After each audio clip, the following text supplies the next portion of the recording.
আসসালামু আলাইকুম, আশা করছি আপনারা সবাই ভালো আছেন। তো আজকে আমি বাবা জাহাঙ্গীরের মারিফতের গোপন আলোচনা এই বইটি থেকে খুবই ছোট্ট একটি চ্যাপ্টার আমি আপনাদেরকে পড়ে শোনাবো।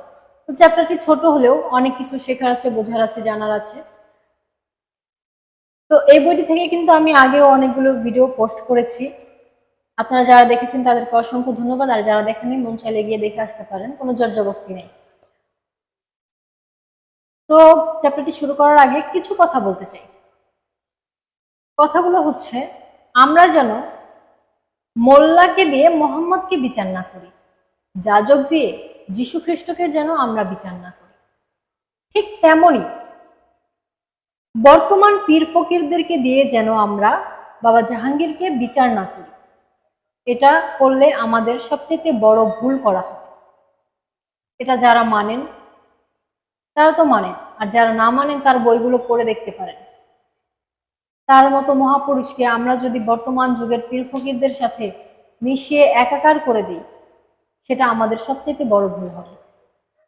তো আমি আগে আপনাদেরকে চ্যাপ্টারটি পড়ে শুনাই। কিছু বলার থাকলে কমেন্ট বক্সে কমেন্ট করে বলে দিবেন। তো আমি শুরু করছি। জেনে শুনে ভুল, আমরা সবচেয়ে বড় ভুলটি করি। ভুলটি মারাত্মক, ভুলটির নাম জঘন্য ভুল। তবুও আমরা জেনে শুনে ভুলটি করি।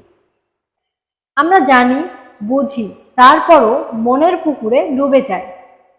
এটাই কি আমাদের তকদিরের লিখন? আমরা কেন মোল্লা দিয়ে মোহাম্মদকে বিচার করতে যাই? মোল্লারা এটা সেটা বলে মোহাম্মদের নামে চালিয়ে দেয়।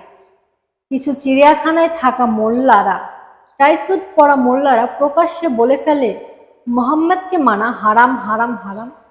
আমরা হাজার হাজার ভেড়ার দল মুসলমান নাম ধারণ করেও প্রতিবাদ করি না, বরং মারহাবা মারহাবা বলি। তাই পরিশেষে বলতে চাই, যাজক দিয়ে যীশু খ্রিস্টকে বিচার করবেন না। বলতে চাই, আমরা যেন কখনোই খাদেম দিয়ে খাজা বাবাকে বিচার না করি।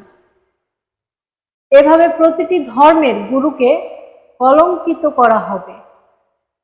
এই কলঙ্কের তিলকে মানুষে মানুষে, ধর্মে ধর্মে, ফেরকায় ফেরকায় কত যে মারামারি হয়েছে, সেই ইতিহাসটি কি আমাদের মনে পড়ে না?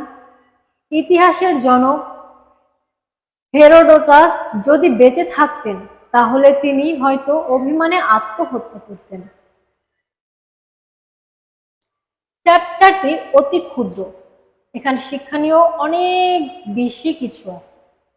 যারা শিখতে চায় তারা 9 দিনেই শিখতে পারে, যারা বুঝতে চায় তারা 9 দিনেই বুঝতে পারে, যারা মানতে চায় তারা 9 দিনেই মানে, যারা শিখতে চায় না, বুঝতে চায় না, মানতে চায় না, তারা 90 বছরেও পারে না। তো এখানে আমার আর কিছু বলার নাই।